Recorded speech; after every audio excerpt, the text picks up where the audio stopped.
बोलता है मैं अच्छी प्रकार से सोया और कुछ नहीं जाना। हम सुखम स्वापसम न किंचित अवेदितम, मैं अच्छी प्रकार से सोया था और कुछ नहीं जाना। ये जागृत अवस्था में आकर के बतलाता है। तो इसी को निमित्त बना करके या स्मृति सहसा अनुभव पूर्विका ये वो है व्याप्ति है ना। तो जो जो स्मृति बनती है अनुभव पूर्विका ही होती है। इसलिए सिद्ध होता है कि जो स्मृति बन रही है जागृत अवस्था में आई है वहां पहले कभी हमने देखा था, अनुभव किया तभी स्मृति बनी। इसलिए आप खंडन वहां पर नहीं कर सकते कि वहां पर आत्मा नहीं थी।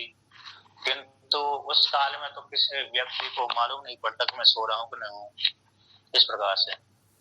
तो बौद्ध मत वाले इसी में ही कैसे हो जाते हैं, गोल हो जाते हैं कि कुछ जाने नहीं जा रहा सुसुप्ति अवस्था में, तो फिर आत्मा को कैसे माने। तो सर्वम पुण्यम बोल दिया बौद्धों ने।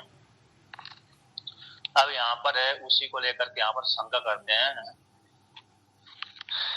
क्या कहते हैं कि ननु कथम आभ्याम नेति नेति इति शब्दाभ्याम सत्यस्य सत्यम निर्विदिक्षितम इति, कथम किस प्रकार से आपने ऐसा निर्देश कर दिया इन दो वाक्यों के द्वारा, नेति नेति इन शब्दों के द्वारा, सत्य का सत्य परमात्मा है ऐसे निर्दीक्षितम कैसे निर्धारण कर दिया, ब्रह्म वस्तु को कैसे निर्दीक्षितम कैसे उपदेश कर दिया, कैसे निर्धारण कर दिया यही परमात्मा है। तो कहते हैं ये तो अभाव का ही वो कराने वाला है, सबका खंडन करने वाला है। ये नहीं है, ये नहीं है, तो सभी का निषेध करने वाला है, आत्मा का भी निषेध कर रहा है ना। नैति नैति से तो ये आत्मा नहीं सभी का निषेध कर दो, अभाव स्वीकार कर लो। तो आप इस दो वाक्यों के द्वारा कैसे सत्य का तत्व निर्धारण कर रहे हो। तो उच्चते सिद्धांत का उच्चते कहते हैं यहाँ पर पूर्व पक्षी की वाणी सुनकर के पूर्व पक्षी का कहने का अभिप्राय है कि ये तो संपूर्ण ब्रह्म के सहित ही सबका निषेध कर रहा है। नेति नेति वाक्य पूर्व पक्षी कहने का अभिप्राय है कि ब्रह्म के सहित ही जगत का निषेध है ही है, साथ ब्रह्म का भी निषेध है, ऐसा पूर्व पक्षी मान रहा है। तो उसी को सिद्धांति कहते ना ऐसी बात नहीं है।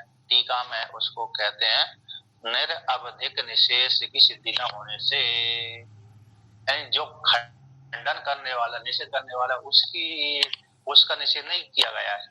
निरअवशेष निरअवधिक सीमा ही नहीं है, तो निरअवधिक निषेध की सिद्धि न होने से तद अवधि जो निषेध करने वाला वह अवधि है, निषेध करने वाला वह कौन है, अवधि है, सीमा है।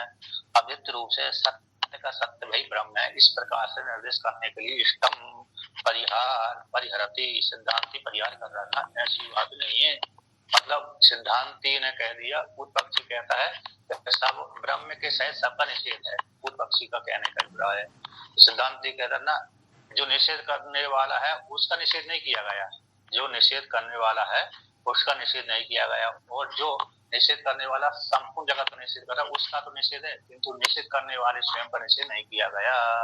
इसलिए आप ऐसा मत करो कि ये श्रुति नेति नेति वाक्य निषेध करने वाला का भी निषेध कर रही है, ऐसा नहीं। वो निषेध करने वाला सीमा है। ऐसे राजा की सीमा कैसी होती है, इतने देश तक है ना, किसी राजा की सीमा समुद्र के सहित कोई राजा होता है, कोई समुद्र तक होता राजा, मर्यादा और अभिविधि अर्थ में।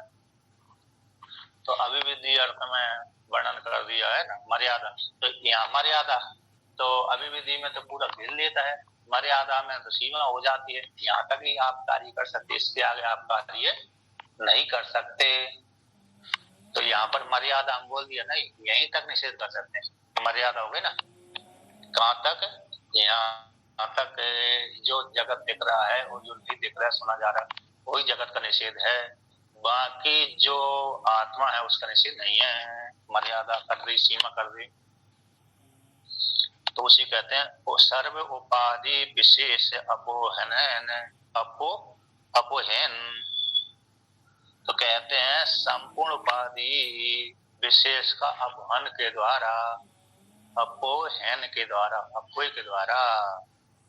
तो क्या अपोह के द्वारा, अपोहन के द्वारा है नहीं, अपोहन कर दिया, निषेध कर दिया, हटा दिया। तो संपूर्ण उपाधि को हटा दिया, उपाधि वाला जो है उसका निषेध नहीं किया गया। उपाधि को मात्र तो हटाया है, किंतु उपाधि वाले को नहीं हटाया।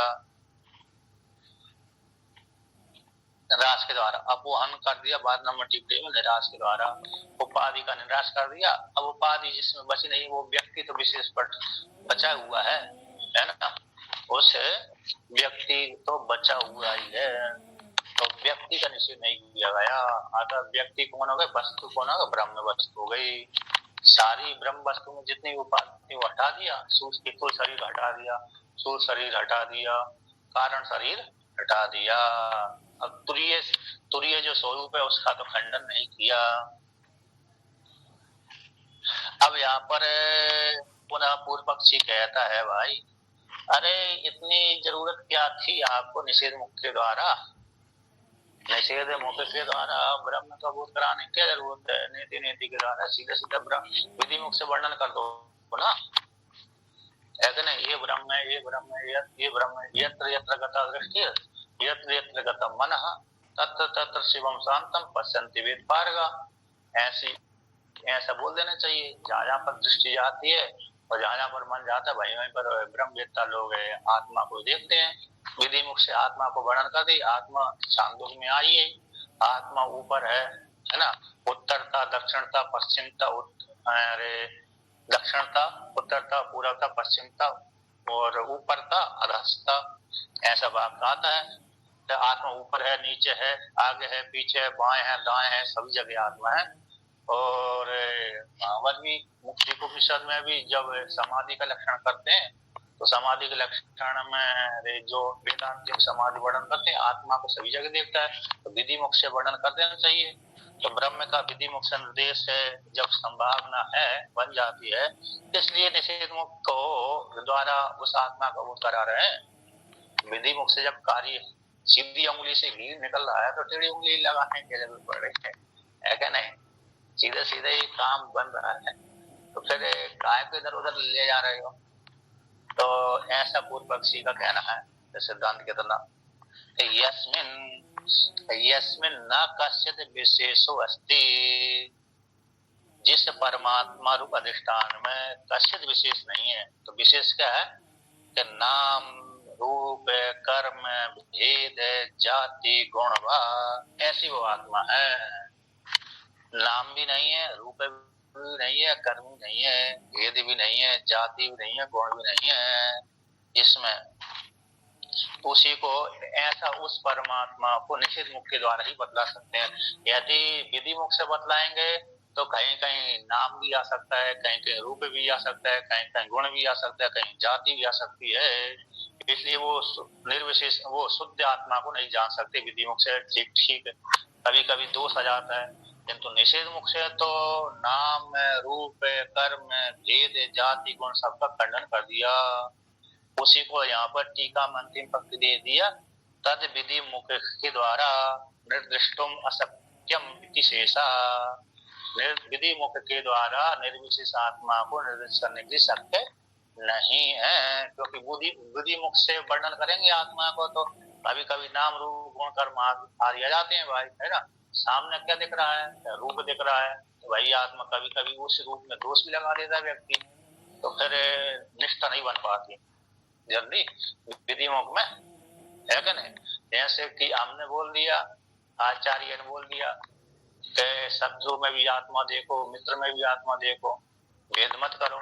अब शत्रु आ गया, अब उसमें आत्मा देखने चले, उसी काल में पूर्व की स्मृति बन गई भाई, कौन सी? अरे इसने तो मेरे बहुत हानि पहुंचाई थी, इसको क्यों आत्मा देखे, इसको मार ही देना चाहिए। तो वहां पर झगड़ा हो जाता है, इसलिए वहां निष्ठा नहीं बन पाती, है क्या नहीं। तो इसीलिए वहां पर कहते हैं ना, ऐसे निषेध मुख से ही अच्छी जानी जाती है। कुछ कहना चाहते हैं? नहीं। अच्छा वो मैंने कहा कि वो मोबाइल वाला ध्यान आ गया आपका, तो छोड़ दी जब आदमी सामने में। हाँ इस प्रकार से निषेध मुख से अच्छा होता है। निषेध मुख से ऐसा जाना जाता है, वो विधि मुख से नहीं जाना जाता।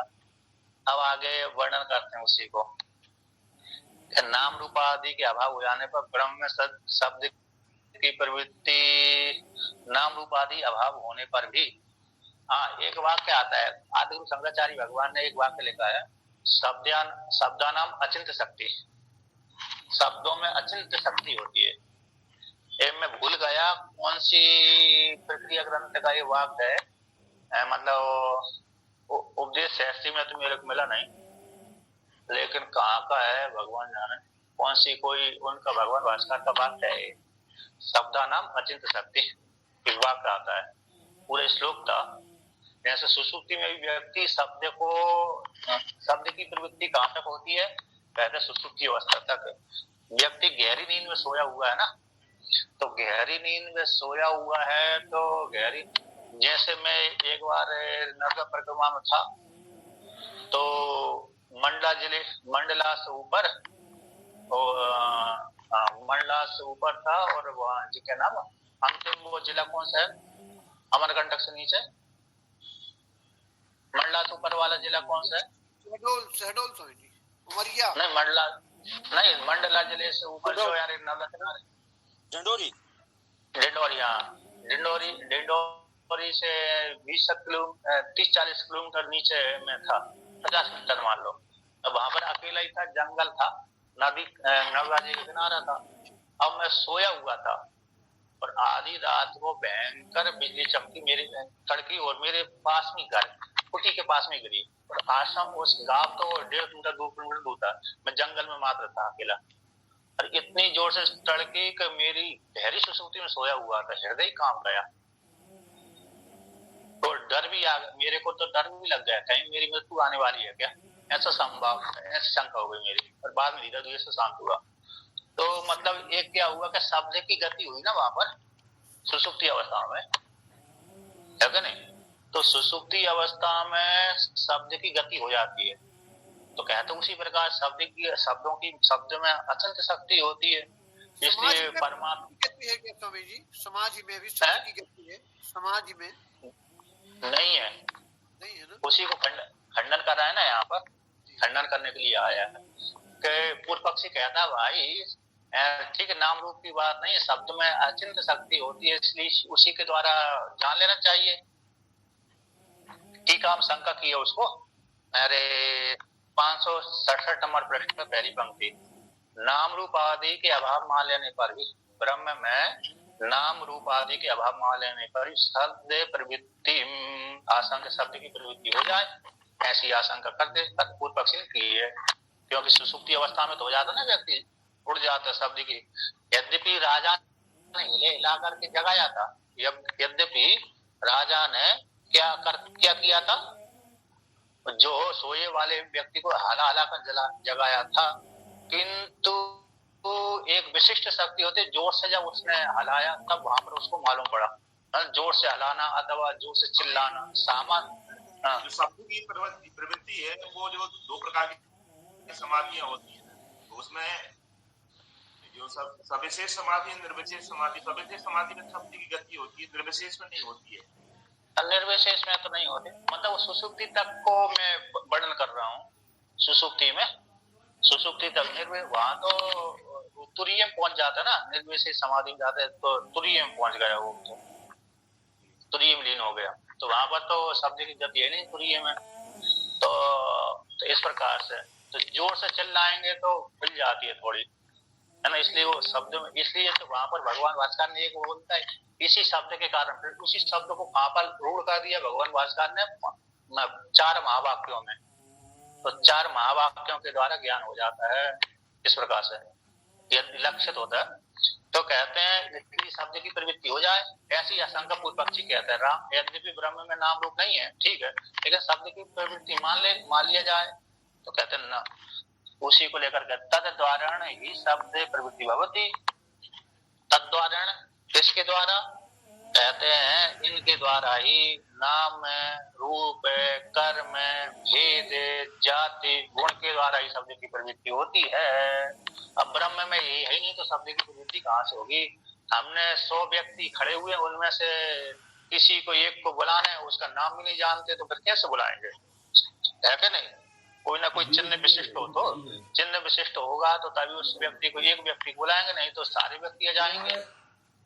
इसलिए तद्वारा इनके द्वारा होती है। अब जब इनके द्वारा होती है तो ये है ही नहीं उस परमात्मा में, नाम रूप कर्म में भेद जाति गुण है ही नहीं, तो शब्द की प्रवृत्ति भी कैसा होगी, तुरीय में नहीं हो सकती। खंडन कर दिया।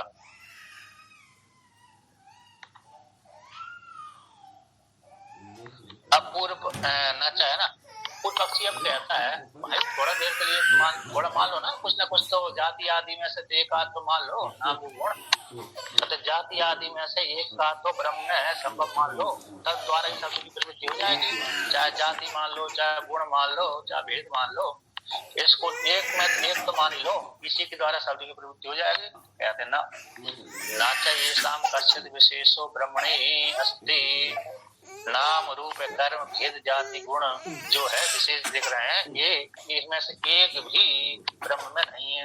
यदि एक भी ब्रह्म में नहीं है तो फिर कैसे प्रवृत्ति होगी शब्द की, है ना। नाम रूप है ही नहीं है, इससे जाति भी नहीं, भेद नहीं, गुण भी एक भी नहीं है, एक भी धर्म नहीं है ब्रह्म में, इसलिए वो ब्रह्म में प्रवेश संभव ही नहीं है, शब्द की प्रवृत्ति संभव ही नहीं है तुरी में। अब और आगे निगमन करते हैं। तो इसी हेतु से सिद्धांति निगमन करते हैं, सिद्धांति अतो इसी हेतु से, इसी कारण से 3 नंबर टिप्पणी दी, उक्त शब्द की प्रवृत्ति वाले निमित्त का अभाव हो जाने से, अतो शब्द पंचमी अर्थ होता है, लिंग है, हेतु है।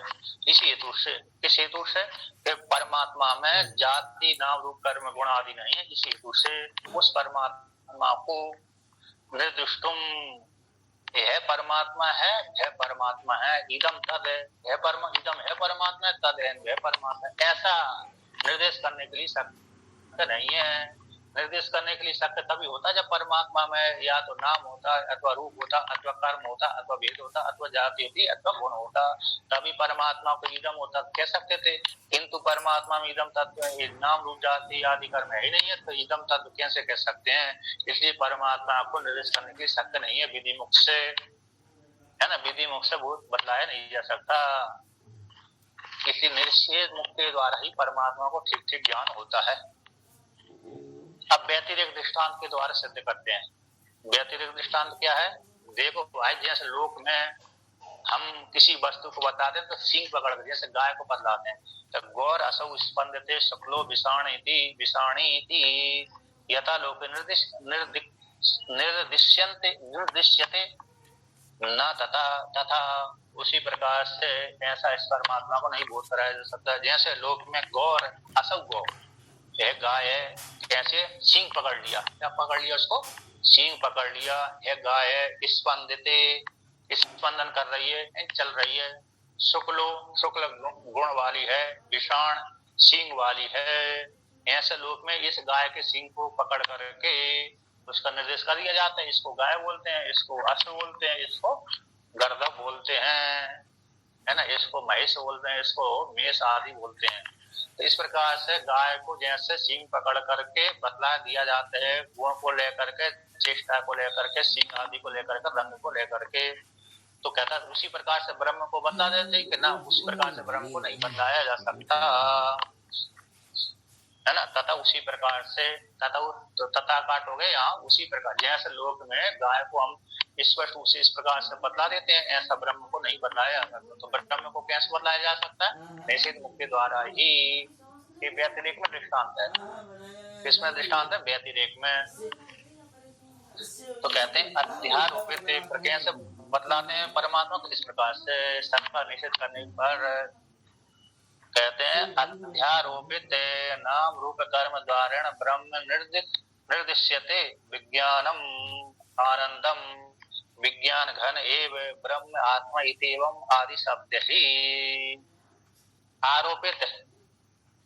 आरोपित जो नाम रूप कर्म है, इनके द्वारा ब्रह्म को निर्दिश्यते श्रुति निर्देश करती, आरोपित उसके नाम है, किसके द्वारा लक्षित होगा, ये परमात्मा के नाम है।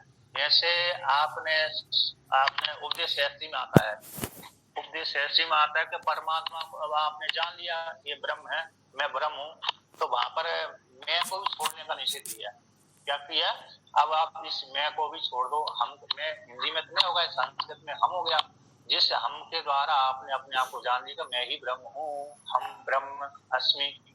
तो अब इस हम शब्द को भी आप त्याग कर दो, है ना, तो वहां पर बुद्धि से अस्थि माया और पंच दूसरी जगह भी आता है। तो कहते इस प्रकार से तो ब्रह्म निर्दिश्यते, तो आरोपित नाम आदि के माध्यम से कल्पित, आरोपित तो अध्यारोप है ना, ऐसे एक बात आता है अध्यारोप अपवादाभ्याम निष्प्रपंचम प्रपंचते शिष्यानाम वो सिद्ध्यर्थ तत्वज्ञा कल्पिता क्रम। हाँ, मात्र बोध सिद्धि के लिए एक क्रम की कल्पना की गई है। तो अध्यारोपित कल्पित नाम रूप के द्वारा परमात्मा लक्षित होता है। वह परमात्मा कैसे, विज्ञान आनंद ब्रह्म, विज्ञान घन एव ब्रह्म आत्मा इत्यादि शब्दों के द्वारा लक्षित होता है। क्या होता है, लक्षित, ठीक है ना। एक कल्पित नाम के द्वारा वह लक्षित होता है, बल्कि सीधा सीधा नहीं बतला सकते। इस प्रकार से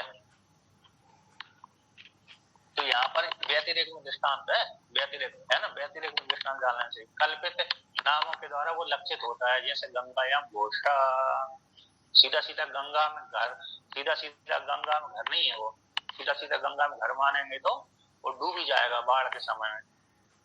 जैसे राजस्थान में है ना, राजस्थान में रे तालाब के भीतर घर बनाया है किसी राजा ने, देखा होगा आपने। तो पहले घर बना लिया, बाद में डैम बना दिया, तो तालाब के अंतर्गत हो गया, जल के भीतर मकान हो गया, महल हो गया। तो ये तो तालाब है, इसलिए सीमित जल देता है ना। लेकिन नदी में तो सीमित जल नहीं रहता है, बरसात के काल में तो उफान आ जाती है नदी, गंगा है, नर्मदा है, यमुना आदि है, तो वहां तो व्यक्ति मर ही जाएगा। कल ठंडी गर्मी में तो कोई समस्या नहीं है, लेकिन बरसात में तो समस्या ही पूरी समस्या है। अभी ओंकारेश्वर में आया, बहुत से लोगों, 2-4 लोगों के घर ही बह गए। जो बाढ़ आई थी उधर जबलपुर में तो नहीं आई बाढ़ है, जबलपुर में तो कम आई, यहाँ नहीं आई, बाढ़ नहीं उधर बाढ़ भी नहीं आई ना बाढ़। लेकिन इधर बाढ़ आ गई, इधर जोर से सारे गेट खोल दिए नर्मदा जी के ओंकारेश्वर में, तो 4-5 लोगों के तो घर ही बह गए, पूरा सामान तो चला ही गया, घर का नाम ही निशान नहीं रहा। तो ऐसा, क्योंकि एक साथ सारे गेट खोल दिए। अपने आश्रम में भी भरा गया था पूरा पानी, जो ऑफिस है ना जिसमें आप गए होंगे, भोजन करते हैं महात्मा लोग, वो भोजन करने वाले उसमें गले तक पानी हो गया था, भोजन करने वाली जगह, पाकशाला वाले, हाँ भोजन करने वाले जो भोजन पकाते हैं वहां तो और ज्यादा ही था, लेकिन यहाँ पर भोजन करते हैं ना, हॉल जो कुटारी आदि प्रबंधक बैठते हैं, वहां पर गले गले पानी था, गले गले तक। तो गले गले मतलब बहुत पानी आ गया, पहली बार इतना आया। एक बार और महाराज जी के काल में आया था इतना ही पानी जल। तो कहते हैं उस काल में तो सारी पुस्तक में सारी संपत्ति बह गई थी, मतलब जो बहुत है, क्योंकि उस काल में तो इतना बना पक्का नहीं था, कच्चा था। तो दूसरी बार इतना आया, इस बार भी थोड़ा सामान तो इनका बह ही गया, मतलब ठीक गया, नष्ट हो गया। तो इस तरह और ऊंची में तो बना है जहाँ पर पानी भी नहीं आया होगा। अब वहां पर तो नहीं सामग्री, वहां ऊपर तो महात्मा सोते हैं, रहते हैं, तो इसलिए वो तो सोने का था, लेकिन इधर तो सामान नीचे सामान रखा था, बनाने आदि की सामग्री तो नीचे ही थी, इसलिए कुछ भीग गया, तो कुछ तो बचा लिया, कुछ भीग गया। तो अब आगे कहते हैं, तो क्या होता है कि ये परमात्मा मतलब ये है कि जैसे गंगा के भीतर, नर्मदा जी के भीतर, अन्य के भीतर यदि घर बनाएंगे तो बाढ़ के समय हालत खराब हो जाएगी, इसलिए गंगा घर में सीधा न लेकर के वहां पर किनारे में उसको घर लिया जाता है, लक्षित है ना, तो उस लक्षणा के द्वारा। उसी प्रकार से विज्ञान घन परमात्मा ब्रह्म, विज्ञान घन आत्मा, इस प्रकार शब्दों के द्वारा लक्षित होता है। परमात्मा ऐसा है, आनंद स्वरूप है। तो इसको हाँ टीका में देखो स्पष्ट किया है, टीका में तो कहते हैं तथा जाति आदि का भाव होने से ब्रह्म में शब्द विरोधी नहीं है, उचित विधि मुख से ब्रह्म को उपदिश्यते। तो कथम तरी यहाँ पर पूर्व पक्षी ने प्रश्न कर दिया, तो फिर कैसे भाई आपने विधि मुख के द्वारा श्रुति ने तो परमात्मा को बोध कराया है, ये प्रश्न बनाता है यहाँ पर जो अध्यारोपित है ना। तो इसमें पूर्व पक्षी ने यहाँ पर प्रश्न बनाया कि कैसे आपने कहीं कहीं पर तो विधि मुख के द्वारा भी तो ब्रह्म उपदेश किया गया है, कहीं कहीं पर क्वचित है, कहीं पर क्वचित सप्तमी अर्थ होता है। किम किम शब्द का बहु यानी सप्तमी विभक्ति का एक वचन, दो वचन, बहुवचन मान लो। तो कहीं कहीं पर विधि मुख के द्वारा ब्रह्म को उपदेश किया गया है। कैसा कर दिया भाई, आप तो यहाँ पर कह रहे हैं कि निषेध मुख के द्वारा ही परमात्मा जाना जाता है, ऐसा प्रश्न बना, ऐसा सिद्धांत ने उत्तर दिया। तो सिद्धांत की वाणी को सुनने करके पूर्व पक्षी कहता है भाई कहीं कहीं पर तो परमात्मा को विज्ञानम आनंद ब्रह्म, प्रज्ञानम ब्रह्म, अयम आत्मा ब्रह्म इत्यादि वाक्यों के द्वारा विधि मुख के द्वारा ही तो वर्णन है, कैसे श्रुति ने कर दिया। कहते अध्यारोपित नाम रूप कर्म के द्वारा ब्रह्म का निर्देश किया गया है। यहाँ पर अध्यारोपित है, उसके द्वारा लक्षित होता है विज्ञानम आनंदम ब्रह्म, विज्ञान घन इत्यादि आत्मा ब्रह्म आत्मा इत्यादि शब्दों के द्वारा वह परमात्मा लक्षित होता है। उसी को टीकाकार कहते हैं विज्ञान। टीका में 1 2 3 चौथी पंक्ति है, ऊपर से चौथी पंक्ति। तब विज्ञान आनंद आदि वाक्येषु, जो विज्ञान आनंद आदि वाक्यों में सबल ब्रह्म में, ये कौन ब्रह्म है, सबल ब्रह्म है। सबले, सबले शब्द का अर्थ होता है बल के सहित, सबल ब्रह्म यानी अंतर्यामी ईश्वर, सुसुप्ति अभिमानी देवता, माया सम्मिलित ईश्वर, जिसने गुण को स्वीकार कर लिया है। किसको स्वीकार कर लिया है, गुण को स्वीकार कर लिया है। ऐसे सबल ब्रह्म में गृहीत शक्तियों के द्वारा, सबल ब्रह्म में गृहीत शक्तियों के द्वारा, इन शब्दों के द्वारा भी शक्ति आदि शब्दों के द्वारा भी परमात्मा निर्गुण निराकार परमात्मा लक्षित होता है। इन शब्दों के द्वारा जो सबल ब्रह्म में शक्ति वृत्ति के द्वारा परमात्मा गृहीत होते हैं, इन शक्ति, अतः इसको बोध कराया। इस परमात्मा के द्वारा जो विज्ञान आनंद आदि वाक्य वाले में वाक्यों में सबल ब्रह्म में ही, सबल ब्रह्म में भी शक्तियों के माध्यम शब्दों के द्वारा, ये सबल ब्रह्म के नाम है, इसके नाम हो गए सबल ब्रह्म के, अंतर्यामी ईश्वर के, इनके द्वारा वह परमात्मा निर्गुण निराकार परमात्मा लक्षित होता है। जैसे उदाहरण है ना, लौकिक उदाहरण है, तो लौकिक उदाहरण कैसा होता है, लौकिक उदाहरण जैसे माता पिता को देख लिया, तो माता पिता को देख करके उसके पुत्र को अनुमान कर लेते हैं, अथवा पुत्र को देख लिया हमने तो पुत्र को देख करके उसके माता पिता का अनुमान सिद्ध हो जाता है कि माता पिता इसके गोरे हैं अथवा काले हैं, है ना। गोरा पुत्र हुआ तो गोरा माता पिता है, काला पुत्र है तो उसके माता पिता काला है, काले हैं, ये लक्षित हो गया। तो पुत्र रूप कार्य को देख करके उसके माता पिता को अनुमान कर लेते हैं, इसके माता पिता जनक कैसे ऐसे हैं, एक लौकिक उदाहरण हो गया। और शास्त्र उदाहरण कैसा है, शास्त्र उदाहरण आता है इसमें एक शंका आती है, योग सूत्र में इसको उदाहरण किया है कि भाई आप योग सूत्र में विचार आता है, पंचदशी विचार आता है इसके ऊपर कि निर्गुण निराकार तो परमात्मा शब्द का विषय नहीं है, पर आप कैसे निर्गुण निराकार परमात्मा को बोध कराते हैं। और आपने पंचदशी वहां पर स्पष्ट वर्णन किया है कि परम ब्रह्म ही लक्षित है, ऐसा प्रयोग कर दिया। पहले अध्याय में आता है, पंचदशी के पहले अध्याय का 40वां श्लोक है, शायद 40वां है कि 38वां 39वां है, 38-39 के बीच का है कि शब्दों के द्वारा परम ब्रह्म लक्ष्यते, ऐसा वाक्य आता है। तो वहां पर विचार आया, ठीक है, मेरे शब्दों के द्वारा पर ब्रह्म लक्षित होता है। अब पूर्व पक्षी वहां पर प्रश्न कर दिया कि भाई आप तो कहते हैं निर्गुण निराकार में शब्द की गति नहीं होती, पर कैसे लक्षित होगा, कैसे जाना जाएगा परमात्मा, तो इस प्रकार से जाना जाएगा। तो उसी को, इसी शंका को पर वहां पर योग सूत्र में उठा दिया। क्या आपने ईश्वर के सदा दृष्ट स्वरूप अवस्थान, दृष्ट स्वरूप में अवस्थान हो जाता है, तो भाई ईश्वर की उपासना से स्वरूप की प्राप्ति कैसे होगी। अरे ईश्वर की उपासना से ईश्वर ही प्राप्त होना चाहिए, जीव के चिंतन करने से जीव को ही प्राप्त होना चाहिए। जीव की ईश्वर की उपासना करने से दृष्टा अपने स्वरूप में अवस्थित कैसे हो सकता है। मैंने आपकी उपासना करी तो आपको ही प्राप्त हूं, ना कि मैं अपने आप को प्राप्त हूं, तो करना ऐसी बात नहीं है। ईश्वर की उपासना करने से जीव अपने स्वरूप को जान लेता है। जैसे उदाहरण दिया वहां पर, जैसे न्याय को पढ़ने से न्याय को पढ़ने से वैशेषिक का ज्ञान हो जाता है। न्याय को आपने पढ़ा, नैयायिकों ग्रंथों को, तो वैशेषिकों ग्रंथों का गौतम मुनि के कणान मुनि के ग्रंथ का ज्ञान हो जाता है। क्यों हो जाता है? दोनों में समानता है, दोनों में समानता है। जैसे और उसी में योग सूत्र को पढ़ लेने से, योग सूत्र के सिद्धांत को पढ़ लेने से सांख्य के सिद्धांत को ज्ञान हो जाता है, क्योंकि समानता है।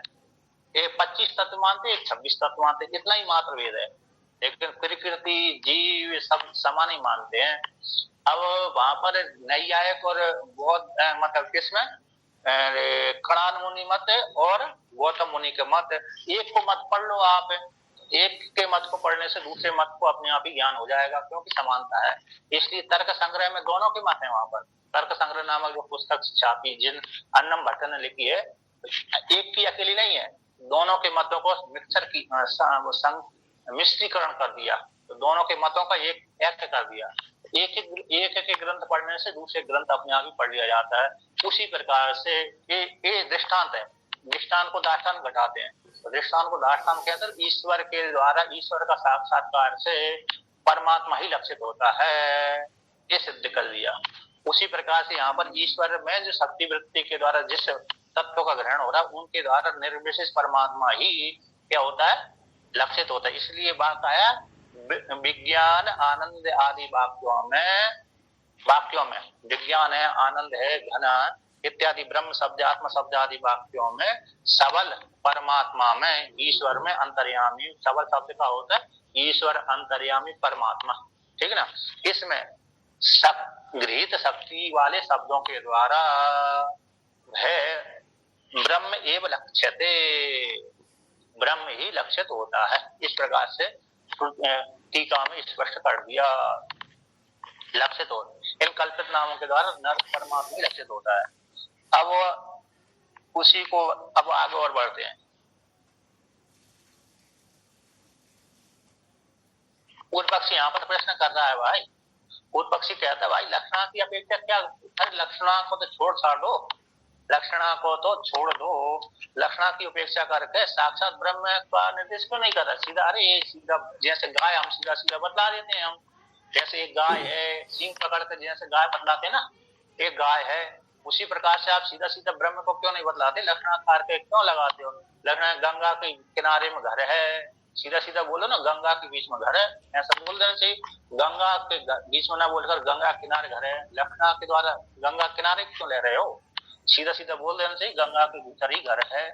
उसी प्रकार से यहाँ बोल देना चाहिए लक्षणा को उपेक्षा करके साक्षात ब्रह्म का निर्देश क्यों नहीं कर रहे? क्यों विवक्षा नहीं है, विवक्षा क्यों नहीं कर रहे? तो कहते हैं ना, तो यदा भाष्य में कहते हैं यदा पुनः स्वरूपम निर्दीक्षितम भवति निरस्ते सर्वोपाधि विशेषम तदा न शक्यते केनचिद अपि प्रकारेण निर्दिष्टुम। कहते जिस काल में साधक के लिए कहते जिस काल में स्वरूप को निर्देश करने की इच्छा होती है, उसी काल में कहते तभी इस प्रकार से बोध कराया जाता है परमात्मा को। कैसे? निरस्त सर्व उपाधि विशेषम, जिसमें सारी उपाधि विशेष को हटा दिया गया है, निरस्त खंडन कर दिया गया, हटा दिया है। कौन? सर्व उपाधि विशेष, जितनी उपाधि विशेष है उसको हटा दिया है। ऐसे जिस काल में स्वरूप को बोध कराने की इच्छा होती है, श्रुति को निर्दिक्षितम निर्देश करने की इच्छा होती है, जिस काल में होती है, तदा उसी काल में कहते हैं, तदा उस काल में न शक्यते, जब सारी उपाधि हटा दी तो केनचिद अपि प्रकारेण, किसी भी प्रकार के द्वारा उस परमात्मा को बोध नहीं कराया जा सकता उपाधि के माध्यम से, बल्कि निषेध के मुख्य द्वारा। ये सच्चिद आनंद भी जो ब्रह्म कहते हैं, तो ये भी तो उपाधि है ना, सत भी है, चित भी है, आनंद भी है। बोध इनके द्वारा ये सत्यचित घन आनंद उपाधि है ना, विधिमुख वाली है, तो इन विधिमुख को हटाना पड़ता, कल्पित है। तो इसीलिए यहाँ पर अध्यारोप कर दिया ना, वाक्य कल्पित है, कल्पित के द्वारा वही लक्षित होता है। तो यहाँ पर पूर्व पक्षी इसी को लेकर कह रहा है लक्षणा की जरूरत क्या है, और सीधा विधि मुख को कह दीजिए, विधि मुख से परमात्मा बोध करा दीजिए ना, विधि मुख से सारी जब सारी इसी पर से उस जब वो ब्रह्म वाणी का विषय नहीं है, शब्द का विषय नहीं है, तो फिर शब्द से क्यों पढ़ाते? एक शिष्य ने ऐसा कहा, उत्तरकाशी की बात, थोड़े दिन ज्यादा पहले की बात नहीं है। तो जो गुरु जी पढ़ा रहे थे उन्होंने अपनी वाणी बंद कर दी। 1 हफ्ते तक वो आकर के बैठे नहीं और क्लास नहीं चली। 1 हफ्ते बाद आए फिर से, उन्होंने उसी शिष्य से कहा जरा पानी ले आओ। तो वो लोटे में पानी ले आया। तो उन्होंने कहा मैंने तो पानी कहा था, तुम लोटा क्यों ले आए? तो बोले बिना पात्र की जल कैसे आएगा? बोले उसी प्रकार से जो वाणी का विषय नहीं है ब्रह्म, उसके लिए वाणी का आश्रय लेना पड़ता है। बोले समझने, समझाने के लिए। और क्या, गुड एग्जांपल। तो क्योंकि इसी उपाधि को लेकर के लक्षित होता है। इस ब्रह्म कैसा है, उपाधि के द्वारा लक्षित होता है। इसलिए उपाधि जो है वो कल्पित होती है, वो मिथ्या होती है। इसलिए जो ब्रह्म घन, चेतन घन, आनंद राशि आदि जो शब्द प्रयोग है, ये भी उसमें कल्पना की गई है समझाने के लिए, इसलिए यहाँ पर टीका में स्पष्ट वर्णन कर दिया, इनके द्वारा कल्पित उपाधि वाले शब्दों के द्वारा सबल ब्रह्म में घृत जो शक्ति, ये सबल ब्रह्म में तो बोध करा रही है। कौन? विज्ञान घन आनंद परमात्मा। सुसुप्ति अवस्था में विज्ञान घन ही तो रहता है। सुसुप्ति अवस्था में सबल ब्रह्म रूप जो हमारा स्वरूप है, सुसुप्ति अवस्था में तो हम विज्ञान घन ही रहते हैं, आनंद स्वरूप रहते हैं, कोई चिंता बिल्कुल भी नहीं होती वहां पर। अब उसी में जो शक्ति कल्पित है, मतलब लक्षित हो रही शक्ति के द्वारा वो सबल ब्रह्म परमात्मा जाना जा रहा है, उसी के द्वारा निर्गुण निराकार परमात्मा लक्षित होता है। इसलिए इन शब्दों के द्वारा कैसे हो रहा, लक्षित हो गया। इसलिए अब पूर्व पक्षी ने यहाँ पर वर्णन किया था, लक्षणा को उपेक्षा कर तो साक्षात ब्रह्म निर्देश कर देना चाहिए, साक्षात क्यों नहीं कर रहे? साक्षात तो कहते हैं संपूर्ण उपाधि विशेष को त्याग करके स्वरूप को जिस काल में उपदेश से दिखलाने की इच्छा करते हैं, संपूर्ण उपाधि का त्याग कर दिया, पर स्वरूप को निर्देश करने की इच्छा करते हैं, कहता जिस काल में तथा उसी काल में किसी भी प्रकार से किसी भी शक्ति के द्वारा, 7 नंबर टिप्पणी में शक्ति, किसी भी शक्ति के द्वारा उस प्रकाश शक्ति वृत्ति के माध्यम से उस परमात्मा को जाति आदि के माध्यम से उस परमात्मा को निर्देश नहीं किया जा सकता, क्योंकि उसमें कुछ है ही नहीं है। कुछ होता तो हम जाति नाम रूप आदि के द्वारा उस परमात्मा को करा देते, किंतु उसमें कुछ है ही नहीं है। जब विशेषता है ही नहीं है, क्या नहीं, तो विशेषता नहीं है तो फिर किस प्रकार से उसका नाम रूप गुण कर्म आदि उसके द्वारा बोध कराएंगे। इसलिए कल्पित नाम के द्वारा लक्षित कराते हैं, कल्पित नाम रूप आदि के द्वारा वो लक्षित होता है मात्र इस प्रकार से। इसलिए निषेध के द्वारा ही वो जाना जाता है निर्विशेष आत्मा, कहता। अब उसी को निगमन करते हैं, उसी को टीकाकार कहते हैं। टीका में नीचे से तीसरी पंक्ति, निर्दिष्टुम लक्षणाम उपेक्षा साक्षात वक्तुमिति, ये पूर्व पक्षी का है। लक्षणा को उपेक्षा करके उस परमात्मा को साक्षात कर देना चाहिए न। तत्र शब्द प्रवृत्ति आदि निमित्तों का, जाति आदियों का अभाव का उक्त कथन कर दिया गया। उस परमात्मा में शब्द की प्रवृत्ति वाले निमित्तों का और जो शब्द की प्रवृत्ति के निमित्त जाति आदि है ना, शब्द की प्रवृत्ति के निमित्त कौन है? जाति गुण कर्म भेद नाम रूप इत्यादि हैं, इनका अभाव है, इसी हेतु से उसको बताया नहीं जा सकता। उसी को फिर कहते हैं निर्देश, विधि मुख का निर्देश संभव न होने से यही फल दिया, किसी प्रकार से बतलाया नहीं जा सकता। तो उसी को आगे वर्णन करते हैं। तदा कहते हैं तदा अयम एव अभ्यु, तदा अयम एव अभी उपायो अभ्युपायो यद उत प्राप्त निर्देश प्रतिषेध द्वारेण नेति इति निर्देशा। तथा उस काल में जब संपूर्ण उपाधि विधि मुख से निर्देश संभव न होने पर, तथा शब्द का अर्थ कर दिया 9 नंबर टिप्पणी में, विधि मुख से निर्विशेष परमात्मा का उपदेश संभव न होने पर है जो उपाय की रचना की गई है, किस उपाय की रचना की गई है, यद होता है ये जो आदेश है, प्राप्त निर्देश है जो श्रुति के द्वारा वर्णन कर दिया। कैसा? प्रतिषेध द्वारा ही, प्रतिषेध के माध्यम से परमात्मा का बोध कराया जाता है। नेति नेति आत्मा, नेति नेति निर्देश उपदेश है। उसी को कहते हैं प्राप्त हुए निर्देश। यस्य जिस विशेष का, यस्य जिस विशेष का 15 नंबर टिप्पणी कर दिया, नाम आदि का वो सबका निषेध है, मुख से ही नाम आदि का निषेध कर दिया। जितने भी निर्देश थे, उपदेश थे, विशेष थे, इन विशेष का हटा दिया, बस कुछ बचा नहीं, ऐसे वो परमात्मा, जिसमें कुछ नहीं वो परमात्मा है। इस प्रकार से उसका बोध कराया जाता है निषेध मुख के द्वारा, अच्छी प्रकार से, है ना। जैसे जैसे केनोपनिषद में आया ना, केनोपनिषद में आचार्य ने शिष्य पूछा, क्या तुमने ब्रह्म को जाना?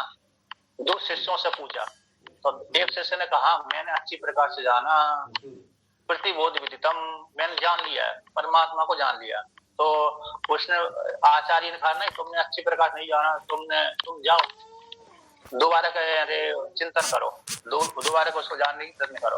और दूसरे शिष्य से आचार्य ने पूछा क्या तुमने जाना? मैंने नहीं जाना। तो उससे बोलते तुमने अच्छी प्रकार से जाना।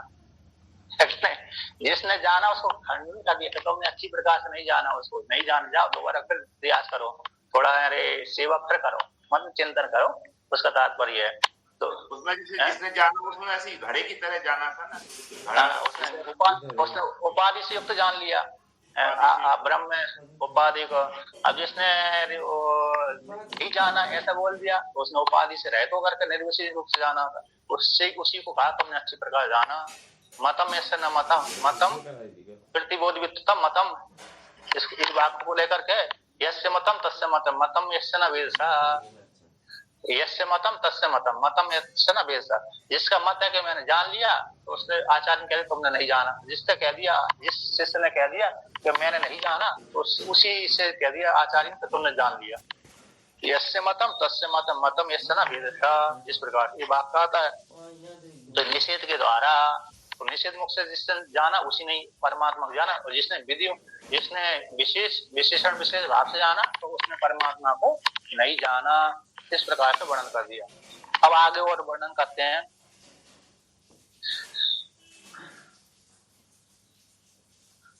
अब पूर्व पक्ष यहाँ पर कह रहा है भाई एक निषेध एक नए समाज, एक नए के द्वारा ही काम चल जाता है, तो दो नए को ले लेने की जरूरत है कि नहीं?